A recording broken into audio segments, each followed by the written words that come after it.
Bom dia, pessoal do sétimo ano, sejam bem-vindos, queridos alunos e professores. Estamos aqui para mais uma aula de, isso mesmo, projeto de vida. E hoje nós contaremos, como sempre, com a professora Maria Fernanda. Bom dia, Anderson, querido pessoal do sétimo ano. Que satisfação estar com vocês. Olha, quero contar que a aula de hoje vai trazer um tema super legal para a gente pensar sobre a nossa história. Então, olha o título da aula, que bacana. Quando tudo começou, minha biografia. Vamos dar uma olhada nos materiais, Anderson? Vamos, então, o que precisaremos para a aula de hoje? Vamos embora. A gente vai precisar, como sempre, de lápis ou caneta, papel ou caderno, pode ser o diário de práticas e vivências, se vocês preferirem, e também o currículo em ação, volume 1, lá na página 294, beleza? Aê! E o objetivo da aula de hoje é promover autoconhecimento através do desenvolvimento de uma reflexão sobre a própria biografia e as competências de hoje. Vamos embora. Quais competências estão em foco no nosso encontro de hoje? Empatia, entusiasmo, assertividade e curiosidade para aprender. Como sempre, a gente conta aí com um desenho do professor Anderson ilustrando a aula, né? Isso para deixar vocês aí ilustrados. Relembrando aí a nossa aula anterior, nós pegamos aí alguns pontos do desafio dos superpoderes e tivemos 4 missões aí que percorremos juntos. Exercitamos nosso autoconhecimento, descobrimos o que são as competências socioemocionais, essencial aí, né, para a gente continuar o projeto de vida. Descobrimos quais são as competências que conseguimos desenvolver melhor e depois criamos um plano de desenvolvimento para poder desenvolver aquelas que não estavam tão bem desenvolvidas. E aí, vamos relembrar outro segundo ponto aqui para a gente conseguir avançar, porque eles conversam. Na atividade O Traçado entre o Ser e o Querer Ser, nós dedicamos nosso tempo para organizar as vivências do último ano. Esse exercício deve ter te ajudado a se conhecer melhor, como falamos.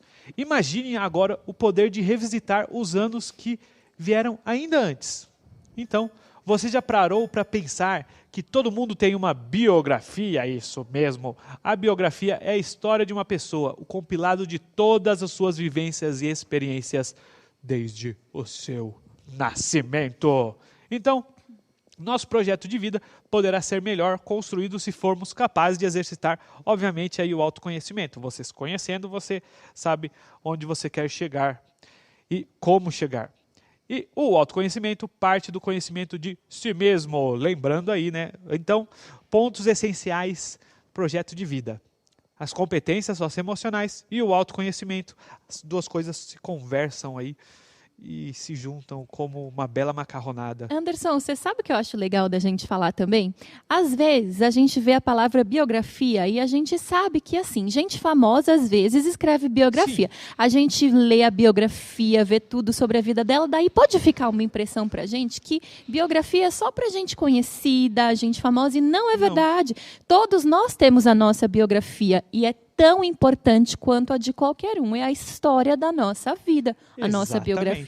Né? Então, já, professora, já que você tocou nesse ponto, olha aqui, ó.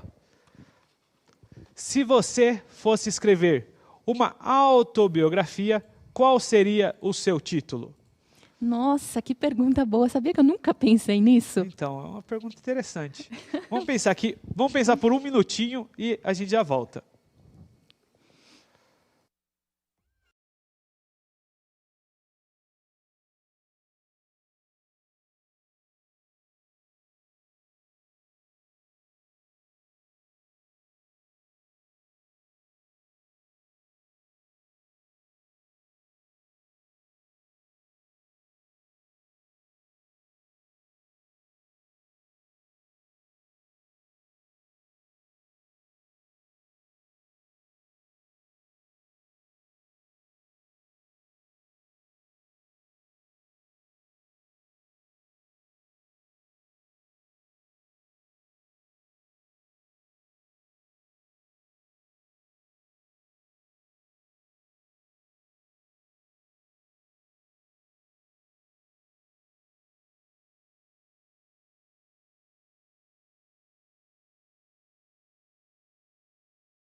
Ai, quanta coisa legal. Como eu nunca tinha pensado nisso, então eu vejo aqui as ideias de vocês, eu acho muito legais. Então, assim, ó, o professor Ronaldo disse que o nome da biografia dele seria Tudo Muda.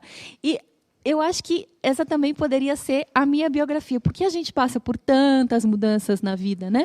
A professora Cristiana colocou assim: meu título seria Cair e Levantar. E ainda parecido com o dela, o Guilherme trouxe para a gente A Arte de Se Levantar. Ai, que coisa linda, né? A gente tem aqui professora Valquíria, Novas Vivências, seria o nome da autobiografia da professora Valquíria. Olha, a professora Sandra disse assim, seria Nada é Impossível. Então, nossa, gente, vocês estão muito inspirados para darem os títulos para as próprias biografias. Sim, muito legal. Tem muitas boas aqui.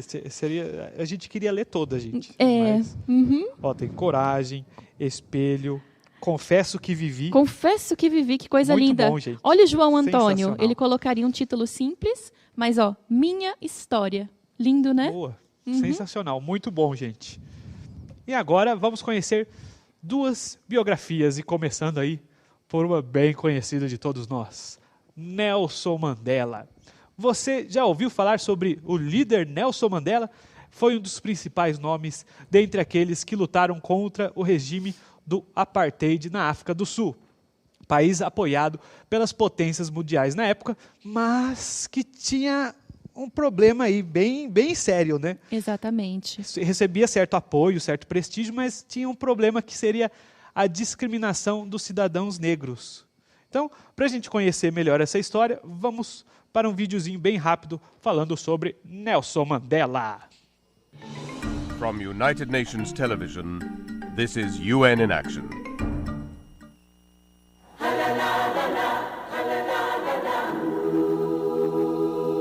Millions of people across the world mourned when Nelson Mandela, one of Africa's greatest leaders and a global hero to many, passed away on December 5th, 2013, at the age of 95. Mandela represented many different things to different people. A political freedom fighter on terrorism watch lists, a respected human rights lawyer and advocate in addressing the world's most challenging problems, and in his own words, a humble servant. I place the remaining years of my life in your hands. But most of all, Mandela will be remembered for the personal sacrifice he made to free the people of South Africa who had suffered under the apartheid regime.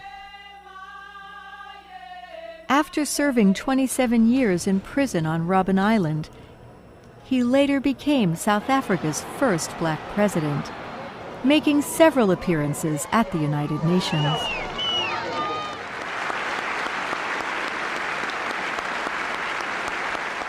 I will continue to entertain the hope that there has emerged a cadre of leaders in my own country and region, on my continent, and in the world, which will not allow that any should be denied their freedom, as we were, that any should be turned into refugees, as we were, that any should be condemned to go hungry, as we were, that any should be stripped of their human dignity, as we were. In 2009, the United Nations General Assembly declared his birthday, 18th July, Nelson Mandela International Day. On this day, the Nelson Mandela Foundation and the UN encourage all to contribute 67 minutes of public service, the number of years Mandela dedicated to a life in the service of humanity. During last year's keynote speech, former President of the United States, Bill Clinton, recalled a conversation they had about Mandela's release from Robben Island. You know, Mandela, you're a very great man, but tell me the truth. When you were walking down the road the last time, didn't you hate them again?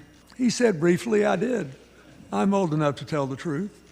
He said, I felt hatred and fear. But I said to myself, if you hate them after you get in that car, you will still be their prisoner.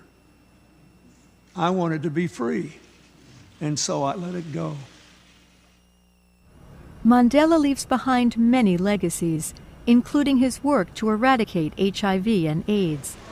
When he publicly revealed in 2005 the personal tragedy that his son had died of AIDS-related causes, Mandela helped bring a taboo subject in South Africa to the forefront.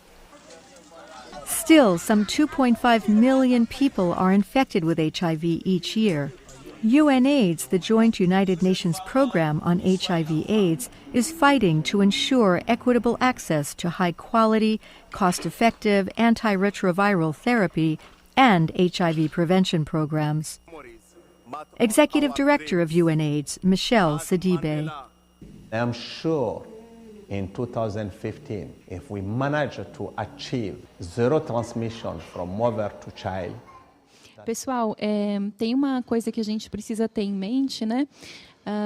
A gente reconhecer, respeitar e valorizar toda a trajetória do Nelson Mandela, porque o apartheid, que era o regime que segregava os indivíduos negros na África do Sul, ele só acabou em 1991, pela luta do Mandela e de muitos outros que se envolveram aí pela conquista dos direitos civis, né, na África do Sul. Vocês ainda são muito novinhos e nasceram depois do ano 2000, mas sabe, gente, 1991 foi praticamente ontem, que é para a gente não perder de vista o quanto que é importante a gente não achar que as coisas estão dadas, quanto que é importante a gente ter em mente a luta contínua, constante pela dignidade humana e pelos direitos. Muito bom. Então, agora nós iremos aqui falar exatamente sobre isso. Eu acho que a gente já consegue conversar sobre isso, porque já vieram diversos comentários sobre o legado. Então, a nossa pergunta é: quais lições podemos tirar do legado do Nelson Mandela? Eu acho que já dá para começarmos a ler aqui, porque já chegaram as respostas. Certamente, o pessoal já está trazendo, né? A professora Maria diz que é sempre bom relembrar, né? Sempre bom relembrar o legado do Nelson Mandela. A gente tem aqui os professores colocando, né, que o Nelson Mandela foi figura importante para a gente pensar em igualdade, no valor da igualdade entre todos os seres humanos. A professora Laura relembra a força e determinação dessa figura que foi o Nelson Mandela. Luta por igualdade, nunca desistir, diz o professor Agnaldo. Sensacional, gente. E agora vamos conversar sobre outro ícone, só que agora dentro das terrinhas brasileiras aqui. Vamos falar do João Cândido. Então, já ouviu falar aí do Almirante Negro? João Cândido foi um dos principais nomes da Revolta da Chibata, que foi uma das principais revoltas ocorridas no país e que esteve ligada a um direito básico. Os marinheiros buscavam um estranho, aí põe bastante aspas nesse estranho direito chamado dignidade. Então, mais um videozinho aí e a gente já volta.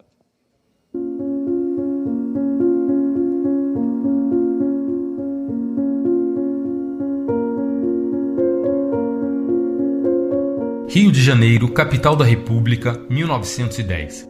Já faz mais de 20 anos que a escravidão foi oficialmente abolida no Brasil, mas isso não impede que os marujos da Marinha de Guerra, muitos recrutados à força, a maioria deles filhos e netos de escravos, continuem sendo castigados com chibatadas nas costas. Em novembro desse ano, um dos castigos entra para a história. No convés do encouraçado Minas Gerais, um marinheiro acusado de indisciplina é barbaramente punido diante dos colegas. São 250 chibatadas. Ele chega a desmaiar no meio do castigo, mas a agressão não para. Essa é a gota d'água para a explosão da revolta da chibata. Poucas horas depois dessa cena de terror, dezenas, centenas de marujos se rebelam e dominam os 4 navios de guerra mais poderosos do Brasil, incluindo o encouraçado Minas Gerais. O líder da revolta da chibata é João Cândido, um marinheiro de 30 anos de idade que os jornais apelidam de Almirante Negro. Os revoltosos mandam um aviso ao presidente da República, o Marechal Hermes da Fonseca. Ou as chibatadas acabam imediatamente, ou os canhões dos navios de guerra vão destruir o Rio de Janeiro. Numa das mensagens endereçadas ao Palácio do Catete, eles exigem ser tratados como cidadãos de verdade, do jeito que deveria ser numa república. Com os canhões voltados para a capital, os cariocas entram em pânico e correm para as estações de trem para fugir da cidade. O Palácio do Catete não tem escolha. Atacar e afundar os 4 navios está fora de cogitação. Os outros barcos da Marinha, os que se mantêm fiéis ao governo, são inferiores, não têm poder de fogo para enfrentar os revoltosos. E os 4 navios de guerra são novinhos em folha. Afundá-los significaria queimar uma fortuna em dinheiro público. Em apoio aos marujos revoltosos, o Senado e a Câmara dos Deputados aprovam a anistia para que eles não sejam punidos após deixar os navios e os canhões. Sem alternativa, o Marechal Hermes acaba cedendo. Ele oficializa a anistia e também proíbe de vez as chibatadas na Marinha. Para os marujos é uma vitória, mas para o presidente, ele próprio um militar, uma humilhação. Simples recrutas mandando no país. O Marechal Hermes então baixa um decreto permitindo a expulsão dos indisciplinados. Em reação, um pequeno grupo de marujos ensaia outra rebelião, agora na Ilha das Cobras, no centro do Rio, onde fica parte das instalações da Marinha. Era tudo o que o presidente queria. Ele aproveita a nova revolta e dessa vez parte com tudo para a repressão. A Ilha das Cobras é arrasada pelos tiros e pelas bombas do governo. E são presos não só esses rebeldes, mas também os envolvidos na revolta da chibata. O próprio João Cândido é detido e ele nem estava na Ilha das Cobras. Sem processo nem julgamento, muitos marinheiros são fuzilados. Outros tantos morrem nas masmorras da Ilha das Cobras, asfixiados pelas nuvens de cal virgem jogadas pelo governo. A maioria é mandada para os confins do Acre para trabalhos forçados. Em outras palavras, a anistia foi uma mentira. João Cândido, o almirante negro, sobrevive. Expulso da Marinha, ele passa uma temporada na prisão e outra no manicômio. Libertado, o marujo que conseguiu acabar com as chibatadas passa o resto da vida na pobreza, vendendo peixe no centro do Rio. João Cândido morre em 1969, aos 89 anos de idade, 6 décadas depois da revolta da chibata.